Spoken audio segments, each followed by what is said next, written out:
There are reports that the Prime Minister raised the idea of reviving the build of the Keystone pipeline in his discussions with the American president this week. It may be used to get some tariff relief on Canada's steel and aluminum sectors hit by tariffs.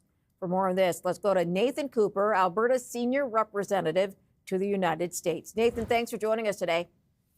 Hey, thanks so much for having me on. It's my great pleasure to be here with you. So the Alberta Premier, we know, has proposed this new pipeline going west from Alberta, but how would the province support, or would it support, restarting Keystone instead?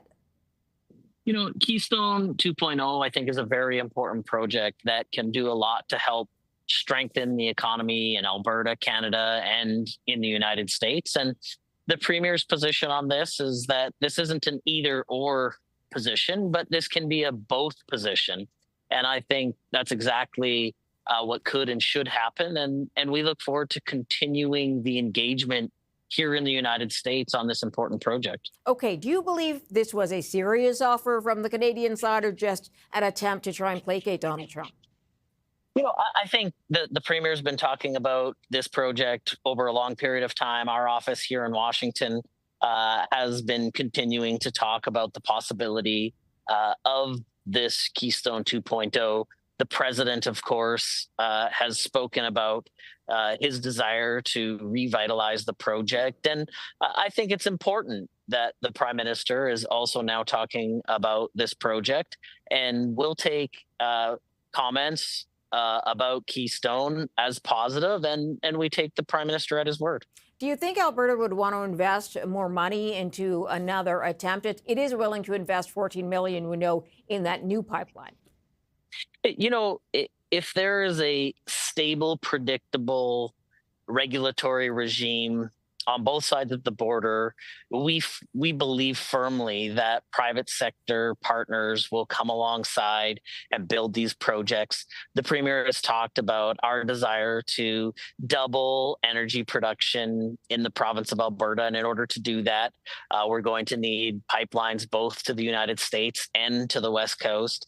And we're also going to need the federal government to review or rescind their bad legislation that created such uncertainty amongst the private sector that it's taking governments to inch these projects forward. So if the Prime Minister and the federal government can come to the table and remove the production cap, things like the tanker ban, I think that it's very likely that we'll see private sector come alongside government and complete these projects together. Regulatory, but also political support. As you know, where you are, it's been an on and off problem depending on which government or which party is running government in Washington, because the Democrats haven't liked it and have shut down that project twice. So do you see enough political support long term for this to happen?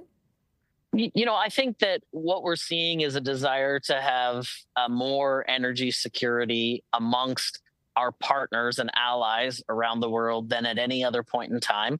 Alberta has been a great ally to the United States, and the United States has been a great ally to Alberta in terms of longstanding trading relationships. This is a great opportunity to create energy security around North America.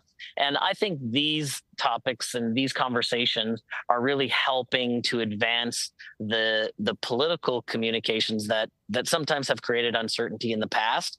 But as we look towards providing stable and secure energy for all of North America, not just Alberta, but working closely with our partners in the United States, I certainly believe and hope that we're going to be able to get to a regulatory framework that creates certainty for private sector. So, Nathan, you touched on this, and I want to go into it a little bit more because you need private partners to make these kinds of projects work.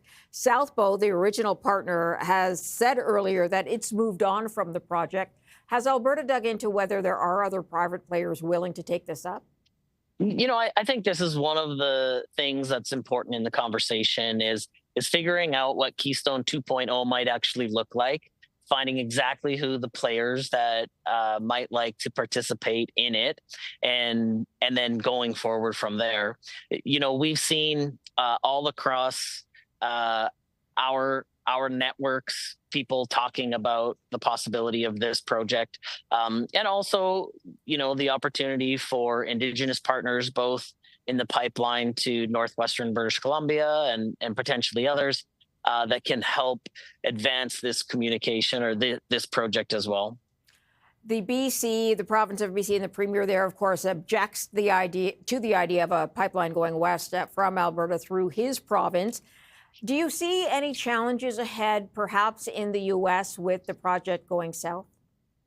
I mean, listen, the politics of pipelines are often complicated, but when you have willing partners and partners who are willing to communicate with local jurisdictions. The president has talked about his desire to have a restart of Keystone 2.0. The prime minister is now talking about it. And when you have strong leadership from both sides of the border, I believe that these are projects that can get done because they're in the best interest, not just of Alberta, not just of Canada, but they're in the best interest of the American economy as well. And so when you have shared interest and shared goals, big, important projects can get done.